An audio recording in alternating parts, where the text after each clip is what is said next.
us, to be honest, do not understand what social distancing is all about. I'm not claiming to be an expert. However, I have with me individuals who might just be the ones to tell us exactly how this is supposed to happen from a Kenyan perspective, because let's not lie to each other. Sisi ni wale wasa kugoteana, sisi ni wale wasa kuhagiana, sisi ni wale wasa kupendana. All right, so let's see exactly how this conversation is going to go. And remember, we invite you to join us in this particular discussion through Twitter, Facebook, Instagram, WhatsApp as well. You can SMS us through our lines 21222. Would love to hear from you. How exactly are you doing this social distancing? Are you even practicing it? Do you even understand what it's all about? Ama unasema tu ai manze hii gava inatusumbua sana. Hii kitu itakuja tu na itaishia. Let's have this conversation. Joining me today is none other than Benjamin Zulu. How are you doing? I'm fine, thank you. Good morning. Hey, no, nasikia ta accent imebadilika. This Thursday when you were last year saying good morning, how are you doing, sir? Uko salama? You think you're social distance? Yeah. Nimekuweka at least, I think this is about what, 2.5 It's too much. Yeah? It's too much. Baki tu huko. Baki tu hapo. And of course, this Kariuki counselor, karibu tena sana. Asante. This is also about, I think, this is oh about yeah, it's good. Is it a safe distance? You feel safe? Oh yeah, I feel quite protected. Hata nikikohoa. Yeah. Benza nikikohoa. Tuko sawa. Hata ukikohoa, but make sure you do this. Mimi kwanza nulu wa kufanya hivi. Nimejanga ndani ya koti. Yeah. In case you need, I have sanitizer. Oh yeah. In case you need to sneeze also, I have a tissue. In case you're running nose, don't worry, I got you. Alafu in case ukisneeze pia sana, tutapigia simu serikali ukujiwe. We have the bottle. Tuko na number direct. KNH. All right, let's talk about social distancing. Yes. And I'll start with the lady in the house. Probably when we heard about social distancing since the first case on Friday, what came to your mind? Myself personally, I kind of thought that's a good idea, but practically in the space where we live, yes, it seems almost hard. I mean, if you're traveling anywhere, you're using a matatu, you're using public means. It's difficult. Yeah, it's difficult to have to practically practice social distancing. Right. And I didn't even realize that this is not because of coronavirus. This is something that has been researched, and it's actually there. It has been used in other pandemics where there has been outbreaks and people have been asked to practice social distancing. So it's almost like inconveniencing. Yeah, but the way we are set up in our culture, right? Right. Okay. Yeah. Benjamin, probably, do you have a different opinion as far as what she has said, or maybe you want to add on? You know, when you want to do something, you first do the math. What is the alternative? Corona is the alternative. Thank you. Corona is the alternative. If you are not careful, then you get infected. You'll be quarantined absolutely for maybe 2 weeks or even a month. Yes. What's the point? I would rather do these smaller things. If you ever go to a doctor and they're trying to persuade you to change your lifestyle, and then you are reluctant. Ati unasema nizikule white whatever. Nitaishi aje bwana. Soda ni aje. Iyo yote. We always bargain. But anakuambia this is the alternative. There are some guys who have been darling on the bottle. They like drinking. Yeah. But then the body is caving in. So what we need to tell people here is calculate what you are avoiding. It's a greater cost. We're not saying it's an easy thing. We don't. Some things in this life are not in your control. Right. It's about Mimi, when I talk to people about persuading them to exercise some of these simple things, I tell them, angalia what will happen if you do nothing, what you are risking. Right. So for me, although it's inconvenience, it's worth it. It's a worthy effort to avoid being absolutely, quarantined. And it's only for a period of time, Grace. It's not like you're being told now keep off the rest of your life. Yeah. We're just being told until we take this under control. But now the social distances comes in this perspective. For instance, people have been told to maintain social distances at work. People have been told to even do that at home. Personally, I'm keeping my distance because I developed a cold on Sunday, and I can't even take care of my own baby. I can't feed her. I am not changing her diapers. I'm not even what is it called, rocking her to sleep. Hiyo nimeambia mama yake na the nanny, this is up to you. I am even practicing that social distance and safe distance even when it comes to socializing with my own people in the house. I'm now using my own forks, my own spoons, my own plate, my own cup to drink water, because I know what this means. Exactly. But now it is very difficult, like you said earlier on, in the setting that we have today. Yes. Tuanze tuna watu wanakulanga kwa vibanda. Kuna watu wapikangi kwa nyumba. We have the bachelors who have to go to a kibanda and sit with their friends, wagoteane, wasome gazeti pamoja, and banter. Now, how does that affect our Yeah, of course, it creates a lot of anxiety. I'm thinking like when we were reading about China and Italy and other places, we were fine. You know, we were watching it from afar. Right. Until the president came on Sunday and said, schools zimefungwa. And immediately, you know, we are all thrown into this space of anxiety because we do not know what to expect, and our routines have been changed. We have to change whatever we are doing. Children are not, I remember, I mean, at 9 o'clock in the night, I'm calling one of my friends who is a parent in the same school that I am, and I'm saying, have you heard, has the school said anything? The president said, but has the school said anything official? And she goes like, we are going with the word of the president, that the kids are not going to school tomorrow. It creates, this kind of thing creates a lot of anxiety for all of us. And we need to understand that that's normal. Anxiety and fear is not necessarily all bad. It's good because it spurs us to do something. And many, again, you know, talking from also perspectives of personalities, there are those of us who we like that because we like order. So tell me what to do and I'll be on it.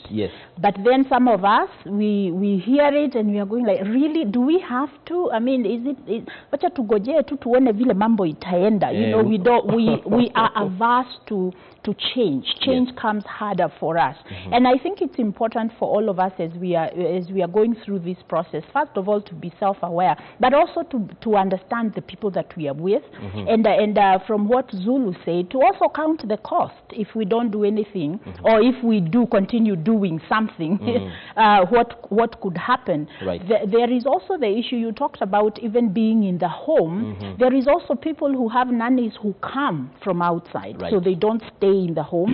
They are coming. You know, some of us are getting much more, you know, concerned. So where have you been? How are you? How am I protecting my family as you come into the house? I remember reading something that was funny, where mom before we were quarantined from school, and I think it was Friday that she said that when kids would come home from school, she would sanitize them at the door, no hugging, you know, just kind of. And I can see that mom is probably melancholic, and so, and then she says that one of her kids said, you know, when so and so comes back from school because they've been told to come back, are you going to do the same thing with him? And absolutely yes. So there is we have had to really be serious about being careful about hygiene, about personal care, and the way we are. We are no longer as careless as we need to be careful. Hata mtu anakustretcha mkono anamwambia namaste. Exactly. And even think about it, when we go to the vibanda and we go to the butchery, the local butchery, we see how they handle money and meat and all that. Kwanza hapo kwa money and meat, you unakatiangwa nyama hivi kama amechukua pesa yako hivi. So we are having to be aware of how we take care of ourselves. All right, kindly let us know through, like I said, through our social media platforms, how you are observing social distancing.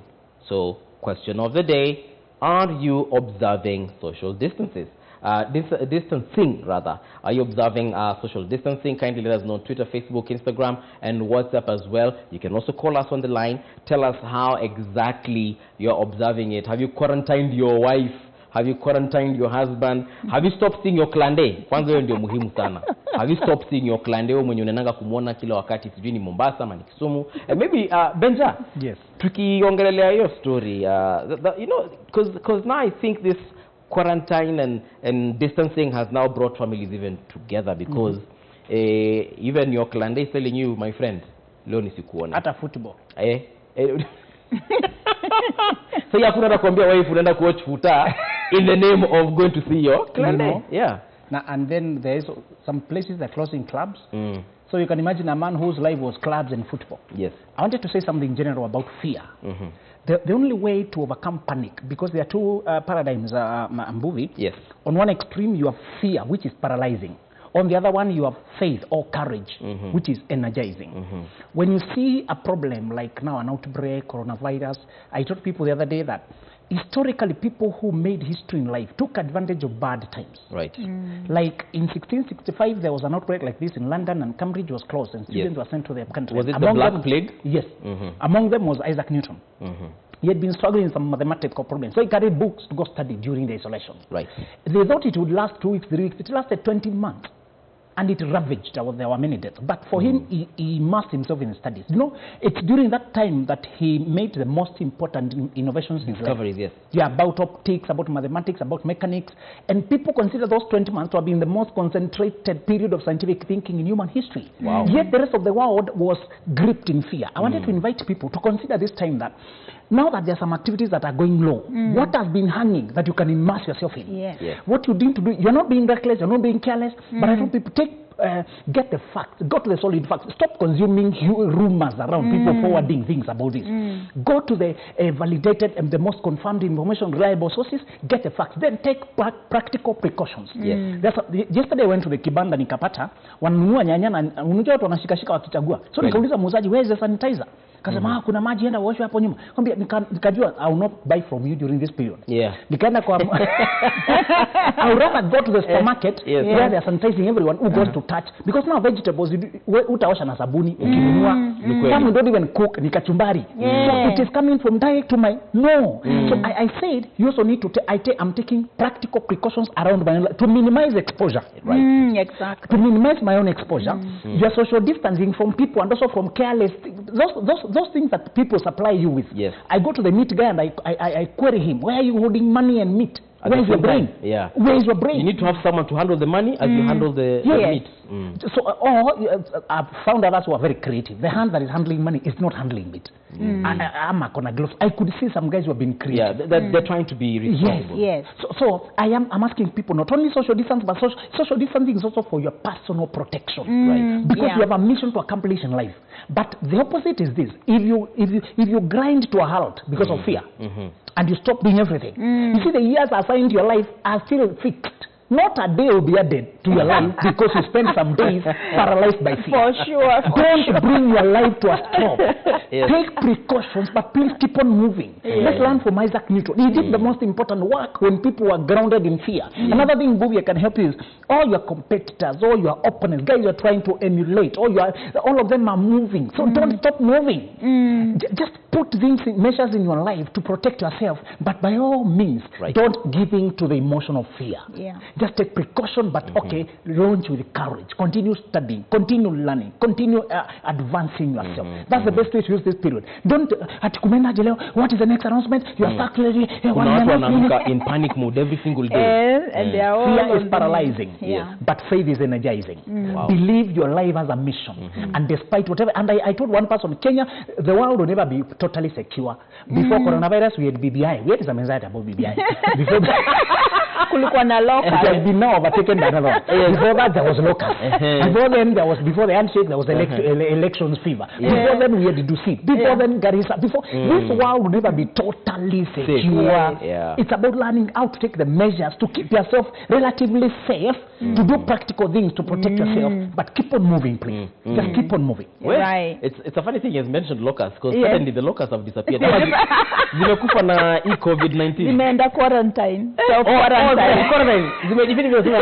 Wacha COVID-19 ishe turudi tusumbue binadamu. But you have also mentioned something very important in terms of take this time to build yourself. Yes. And a lot of families, actually after we were told work from home, if you don't have to go to work, now we have fathers who've been always away from their homes. Now they have to be there 24/7. Yes. How do you think this is affecting them? Of course, there is that feeling of, again, like I said, being inconvenienced, you know, and having to change the way that you had been living. But from even as Zulu is talking, he's talking about something very important. What's the opportunity? What is the opportunity that has been presented to me here today? And what can I do? Like some of us some of us who are consultants, for instance, we have to see clients to be able to make money. And so if social distancing is happening, so what's the opportunity here for me? Right. And also, as we are talking about taking care of yourself, we are saying that even these fathers who suddenly you have to work from home, you need to adjust to where you are. Right. So allow your mind to stop refusing and fighting against this new normal. Accept it, embrace it, right. and ask yourself, what's the opportunity here for me?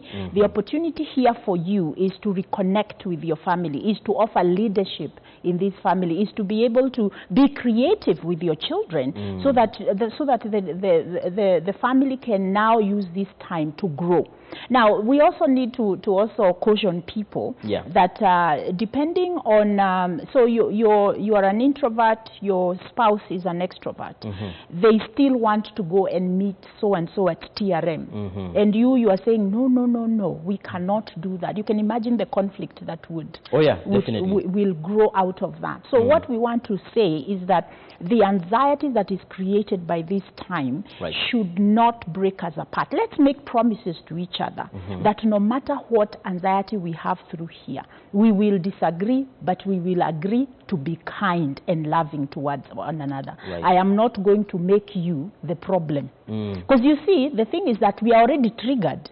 I am already feeling uncomfortable, uneasy, fearful, anxious. And so anything will trigger me to fight. I'm in fight mode.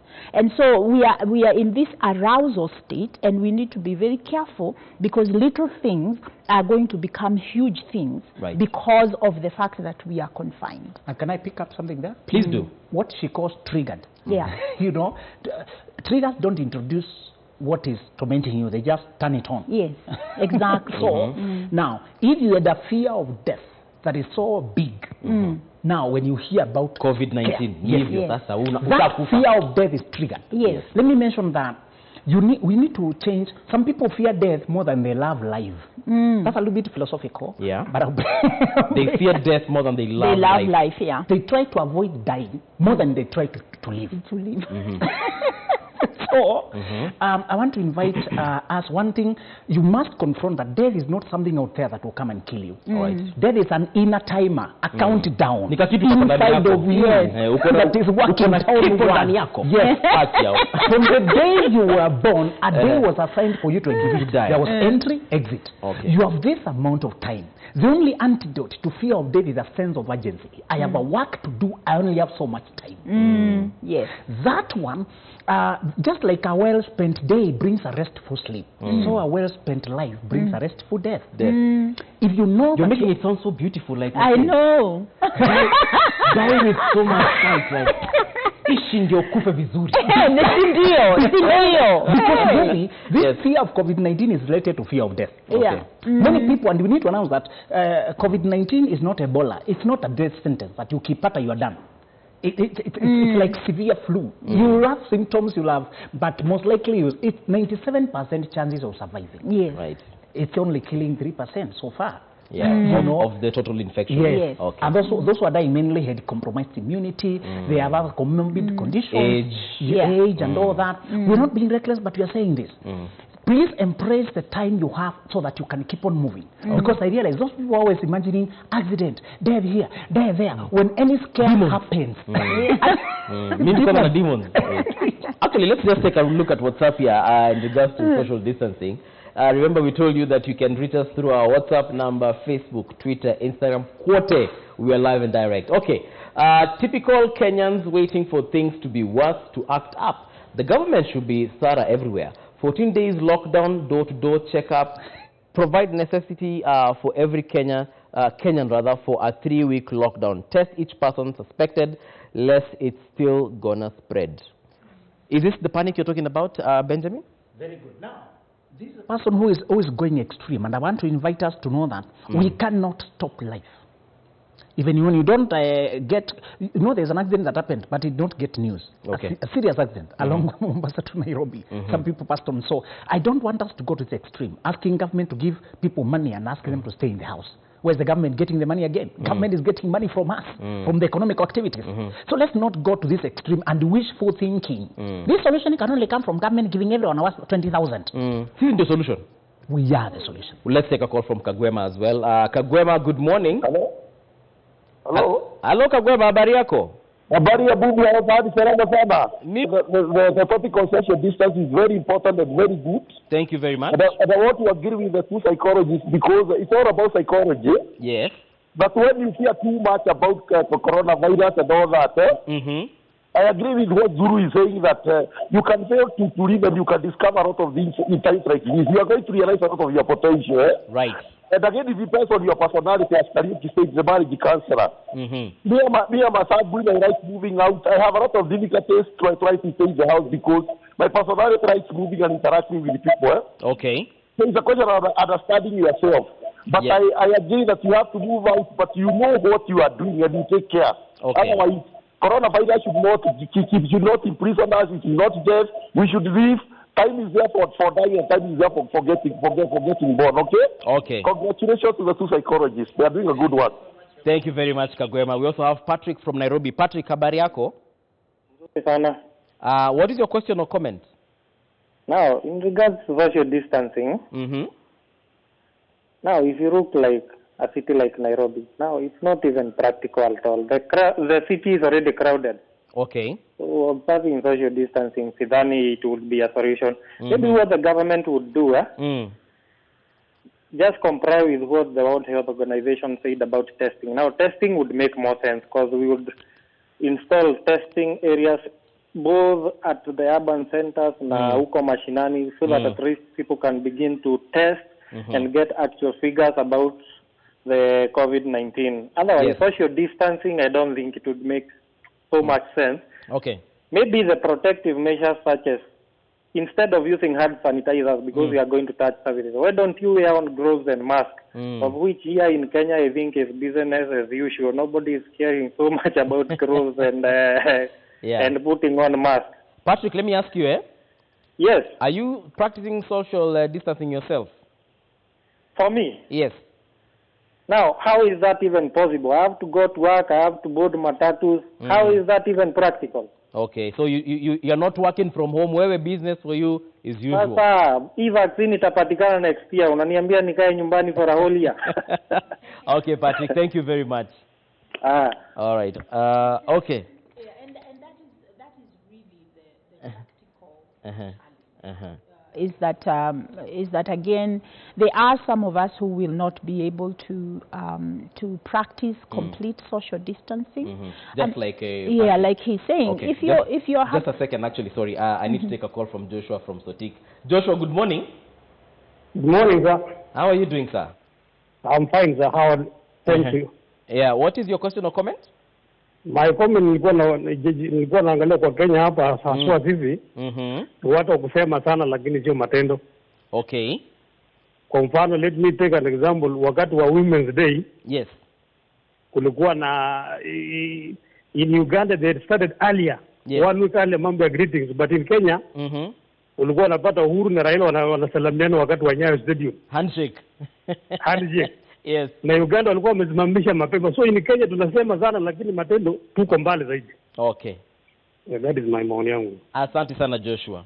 All right, before I cut you, you were saying something about Patrick. Yeah, and I think we need to acknowledge that there is that gap. I need to go to work. I need to go and I have a market. I work in the market. I work in Gikomba. I have to do that. I have children to feed. I saw somebody in New York who was saying, they do delivery of foods and all that. Yeah. They say we cannot. I have kids to feed. Yeah. And so these are the issues that we have that are creating, not necessarily, I think there are people who are afraid of death, but there are people who are frustrated. They are frustrated by the fact that they can't. Okay. Just hold on, we take a call from Meru in Embu. Mary, good morning. Morning to you. Yes, what is your question or comment? Mimi nauliza. Tuko mashinani. Tuko wapi? Villages. Watu mahali ambao hawaelewi hii lugha sana. Ndio. Alafu wakati wako hapa mashinani, mimi naitwa Mary Mutua, ninaona mmeandika Mary. Andika Mary Mutua Ndonge. Mary Mutua Ndonge. Mary Mutua Ndonge. Nduka make wetu kukwatia. So unasema mko mashinani?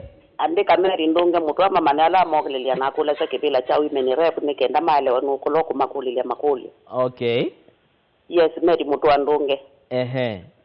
Dunge. Itaandikwa tu, niambie tu comment yako. Swali yangu ni moja, tuko mashinani mahali ambao wamama na watoto hii lugha hawaelewi sana. Ni kweli. Alafu wakati tunapotembea mashambani, kulima, matope, nini, kwenda sokoni, soko yetu kwanza ni asante na watu ni wengi kutoka Nairobi, Murang'a, kila mahali, Kiruguya, wote wako hapo. Hivyo tunashika wengine wanasahau hata kuoka mikono. Kweli.